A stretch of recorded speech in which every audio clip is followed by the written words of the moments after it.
రుణమాఫీపై కసరత్తు, పంటల బీమా టెండర్లకు అర్హతలు, రైతులు వరి కొయ్యలో తగలబెడితే జరిమానా. వ్యవసాయ శాఖ మంత్రి తుమ్మల వెల్లడి. రుణమాఫీ పథకం విధి విధానాల రూపకల్పనపై ప్రభుత్వం కసరత్తు చేస్తుందని వ్యవసాయ శాఖ మంత్రి తుమ్మల నాగేశ్వరరావు అన్నారు. రుణమాఫీ పథకం అమలుకు సంబంధించి అధికారులతో చర్చించామని, ఖరీఫ్ కార్యాచరణకు సమాయత్తం అవుతున్నామని పేర్కొన్నారు. ఈ ఏడాది ఖరీఫ్ నుంచి అమలయ్యే పంటల బీమా విధి విధానాలపై కూడా దిశానిర్దేశం చేసినట్లు చెప్పారు.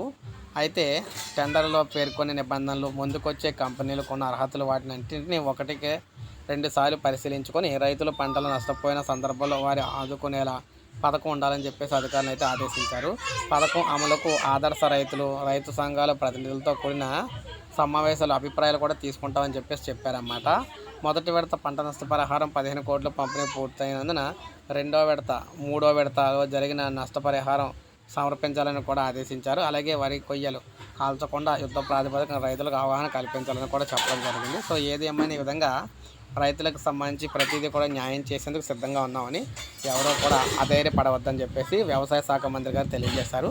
ఒక లైక్ చేయండి, సబ్స్క్రైబ్ చేసుకోండి, మన ఛానల్ సబ్స్క్రైబ్ చేసుకొని ఫాలో